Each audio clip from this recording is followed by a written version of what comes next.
అందరికీ నమస్తే. Welcome to my channel we for vocabulary in Telugu. మీ అందరి సపోర్ట్కి ఇంకా అసలు డబుల్ ఎనర్జీ అనమాట. నాకు ఇంకా బాగా చెప్పాలి అన్న ఇంట్రెస్ట్ వస్తుంది. నియర్లీ నేను లాస్ట్ పెట్టిన వీడియోకి చాలామంది నేను ఇప్పటివరకు చదివిన పేర్లు కాకుండా ఇంకా 5-6 పేర్లు ఎక్కువగానే చదవాలి. So thanks for your great support. ఇప్పుడు ఎంతమంది కరెక్ట్గా ఆన్సర్ చేశారనేది నేను పేర్లు చదువుతాను, వినండి. మీరు కూడా ఇన్స్పైర్ అయ్యి ఖచ్చితంగా తప్పైనా పర్వాలేదు వొకాబులరీ నేర్చుకోవడానికి ట్రై చేయండి. కరెక్ట్గా ఆన్సర్ చేసిన వాళ్ళలో అఖిల నాయుడు గారు, క్రాంతి పసుపులేటి గారు, శరత్ గారు, ఇంకా సూర్యవరప్రసాద్ గారు, ప్రకాష్ ఓరగంటి గారు, చందు, రాజు గారు, విజయ గారు, జనార్దనం గారు చాలా బాగా ఆన్సర్ చేశారండి. విత్ ఎగ్జాంపుల్స్ కూడా కింద కామెంట్లు పెడుతున్నారు. సూపర్ అనమాట. నేను ఇంకా మంచిగా ఇంట్రెస్టింగ్ టాపిక్స్ చేద్దాం అనుకుంటున్నాను. మీ సపోర్ట్ ఇలాగే ఉండాలి అని కోరుకుంటున్నాను. Coming to the subject. ఈసారి వీడియోకి మెజారిటీ ఆఫ్ ది బాయ్స్ ఎక్కువ ఆన్సర్ చేస్తారా, గర్ల్స్ ఎక్కువ ఆన్సర్ చేస్తారా చూద్దాం. సో అంటే ఏమీ లేదు, జస్ట్ ఇంట్రెస్టింగ్గా బాగా వచ్చింది. మనల్ని చూసి ఇంకొక కొంతమంది ఇన్స్పైర్ అవుతారని తప్ప వేరేది ఏం లేదండి. ఓకే అంటే కామెంట్ సెక్షన్లో ఓకే అని చెప్పండి, లేదు అనుకుంటే కనుక నేను ఈరోజు ఇచ్చే ఛాలెంజ్కి ఆన్సర్ చేయండి. లాస్ట్ వీడియోలో నేను మీకు ఇచ్చిన ఛాలెంజ్ వచ్చేసరికి యూటిలైజ్. దీని గురించి మనం ఇప్పుడు ఫుల్ ఫ్లెజ్డ్గా నేర్చుకుందాం. యూటిలైజ్ అంటే మనం ఫ్రీక్వెంట్గా వాడే వర్డ్స్లో ఇది కూడా ఒకటండి. ఏమని పలకాలి? యూటిలైజ్ అని పలకాలి. యూటిలైజ్ అంటే వినియోగించుకోవడం లేదా ఉపయోగించుకోవడం అని అర్థం. మనకు అర్థమయ్యేలా చెప్పాలి అంటే ఏదైనా వస్తువుని కానీ లేక సమయాన్ని కానీ అవకాశాన్ని కానీ సద్వినియోగం చేసుకోవడం అని అర్థం అన్నమాట. సో అర్థమైంది కదా. To make use of something, దేన్నైనా ఉపయోగించుకోవడం, వినియోగించుకోవడం అని అర్థం. దీన్ని జనరల్గా మనం ఏమని వాడుతూ ఉంటాం?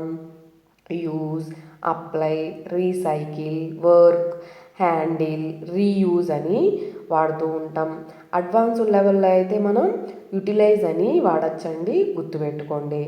దీన్ని మనం చంకు మెదడులో యూటిలైజ్ అని విడదీసి పలకడం ద్వారా ఈజీగా ప్రొనౌన్స్ చేయగలుగుతాం. ఈ బాక్స్లో ఇచ్చింది చంకు మెదడండి.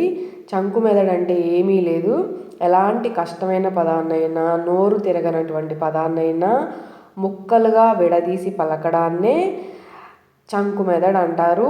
ఆ ముక్కలుగా విడదీసిన వాటిని ఏమంటాము? సిలబల్స్ అంటాము. అంటే యూటిలైజ్లో ఎన్ని సిలబల్స్ ఉన్నాయి? 3 సిలబల్స్ ఉన్నాయి. దీన్ని ఎలా పలకాలి? యూటిలైజ్ అని పలకడం ద్వారా మనం ఈజీగా ప్రొనౌన్స్ చేయగలుగుతాం. స్పెల్లింగ్ అనేది తప్పుపోకుండా రాయగలుగుతాం. సో చంకు మెదడు అనేది అంత పవర్ఫుల్ అండి, గుర్తుపెట్టుకోండి. దీన్ని మనం ఎగ్జాంపుల్ ద్వారా we should utilise our time properly. We should utilise our time properly. మనం మన సమయాన్ని సరిగా వినియోగించుకోవాలి అని అర్థం అన్నమాట. ఇంకొక ఎగ్జాంపుల్ చూద్దాం. Please utilise the resources carefully. Please utilise the resources carefully అంటే మనకి ఉన్న వనరులను జాగ్రత్తగా వినియోగించుకోండి. మనకేమున్నాయి వనరులు? వాటరు, ఇప్పుడు గవర్నమెంట్ ఇచ్చే పథకాలు కానీ ఇవన్నీ మనకి ఉన్న వనరులే కదా. సో వాటన్నిటిని జాగ్రత్తగా వినియోగించుకోండి అని అర్థం. సో మీకు అర్థమైంది యూటిలైజ్ గురించి, మీకు క్లియర్ కదా. ఏమైనా డౌట్లు ఉంటే కామెంట్ సెక్షన్లో కామెంట్ చేయండి. ఈరోజు మనం నేర్చుకోబోయే ఇంట్రెస్టింగ్ టాపిక్ వచ్చేసరికి ఇంగ్లీష్ మాట్లాడడంలో అందరూ మిస్ అవుతున్న పదాలు. అంటే మిగతా వాళ్ళు మాట్లాడుతున్నప్పుడు ఓకే వింటూ ఉన్నాం, దాన్ని జనరల్గా వాడుతూ ఉన్నాం, కానీ దాని పర్ఫెక్ట్ మీనింగ్ ఏంటి, అసలు ఎన్ని సందర్భాల్లో వాడతాం అనేది తెలీదు. సో ఈరోజు కొన్ని పదాలు నేర్చుకుందాం మనం. Coming to the today's topic. First word వచ్చేసరికి ఎట్. మనం రీసెంట్ డేస్లోనే కాదు, ఇది చాలా ఇంపార్టెంట్ వర్డ్, మన కాన్వర్జేషన్స్లో ఎక్కువగా వాడుతున్న వర్డ్ ఇది. ఎట్ అంటే ఇంకా, ఇంతవరకు, ఇప్పటి వరకు అని అర్థం అన్నమాట. దీన్ని మనం యాడ్వర్బ్గా వాడచ్చండి, కంజంక్షన్గా కూడా వాడచ్చు అనమాట. అంటే మనం దీన్ని ఎన్ని సందర్భాలలో వాడాలి చెప్తాను వినండి. సో ఇంతవరకు, ఇంకా, లేకపోతే కానీ, అయినా, ఇంకా వచ్చే, భవిష్యత్తులో జరగబోయేది చెప్పాలన్నప్పుడు ఎట్ అని వాడతాము, గుర్తుపెట్టుకోండి. మనం జనరల్గా దీని ప్లేస్లో ఏం వాడుతూ ఉంటాం? So far, until now, still, even now, but, however, in the future. So ఇలాగా మనం వాడుతూ ఉంటాం. అడ్వాన్స్డ్ లెవెల్లో అయితే ఎట్ అని వాడచ్చండి, గుర్తుపెట్టుకోండి. దీన్ని మనం చంకు మెథడ్లో కూడా ఇది సింగిల్ సిలబలే కాబట్టి ఎట్ అని పలకాలి. సో దీన్ని ఎగ్జాంపుల్ ద్వారా, the results are not announced yet. The results are not announced, ED అంటే జరిగిపోయింది, ఎట్ అంటే ఫలితాలు ఇంకా ప్రకటించలేదు అని అర్థం అనమాట. జనరల్గా ఎవరైనా హ్యాడ్ యువర్ లంచ్ అంటే ఏమంటూ ఉంటాం? నాట్ ఎట్ అంటూ ఉంటాం కదా. సో ఇంకా చేయలేదు, ఇంకా తినలేదు అని అర్థం అనమాట. సో ఎట్ గురించి మీకు క్లియర్ కదా, అర్థమైందని అనుకుంటున్నాను. Coming to the second word. Next word వచ్చేసరికి ఇన్ఫ్రాస్ట్రక్చరల్. ఇన్ఫ్రాస్ట్రక్చరల్ అని పలకాలి. ఇది కూడా మనం బాగా వింటూ వాడుకలో ఉన్న పదమే అండి.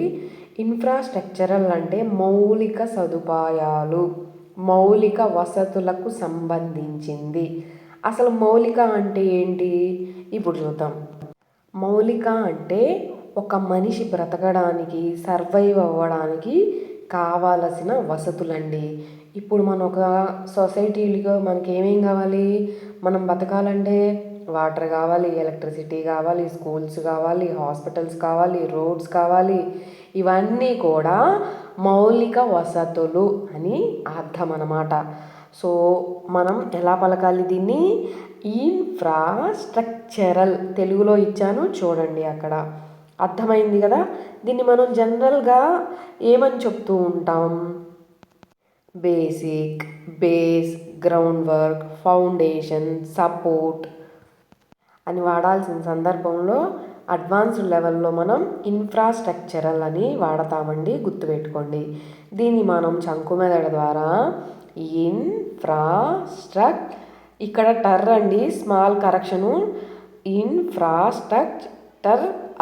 ఇన్ఫ్రాస్ట్రక్చరల్ అని విడదీసి పలకడం ద్వారా ఈజీగా ప్రొనౌన్సియేషన్ చేయగలుగుతాము. అలాగే స్పెల్లింగ్ కూడా తప్పు లేకుండా రాయగలుగుతాము. దీన్ని మనం ఎగ్జాంపుల్ ద్వారా, education needs strong infrastructural support like class rooms and libraries. అంటే విద్యకు తరగతి గదులు, లైబ్రరీలు వంటి బలమైన మౌలిక సదుపాయాలు చాలా అవసరం, అంతే కదా. క్లాస్ రూమ్స్ లేకుండా, లైబ్రరీస్ లేకుండా పిల్లలు ఎక్కడ కూర్చుంటారు, ఎక్కడ చదువుకుంటారు? సో అవన్నీ మౌలిక అంటే మినిమం బేసిక్ సదుపాయాలు అన్నమాట. ఇంకొక ఎగ్జాంపుల్ చూద్దాం. Good infrastructural facilities attract more industries.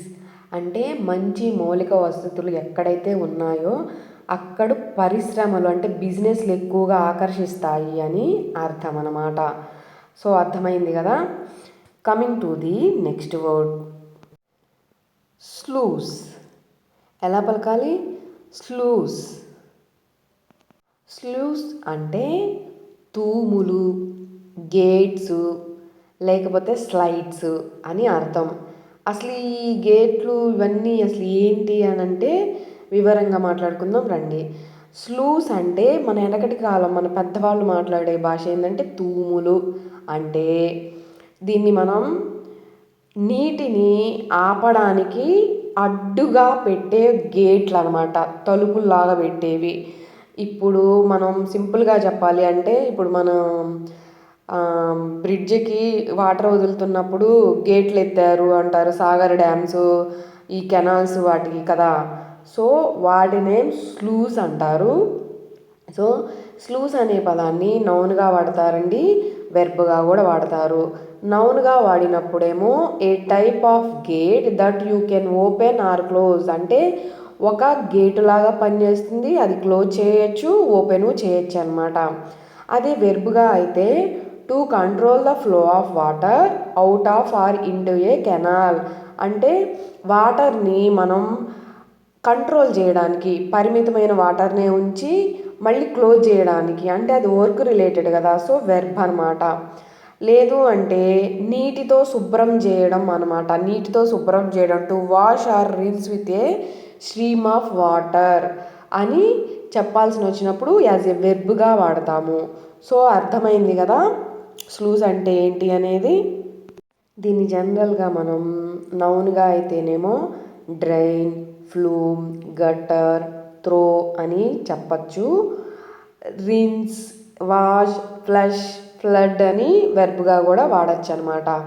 So మనం అడ్వాన్స్డ్ లెవెల్లో స్లూస్ అని వాడతామండి, గుర్తుపెట్టుకోండి.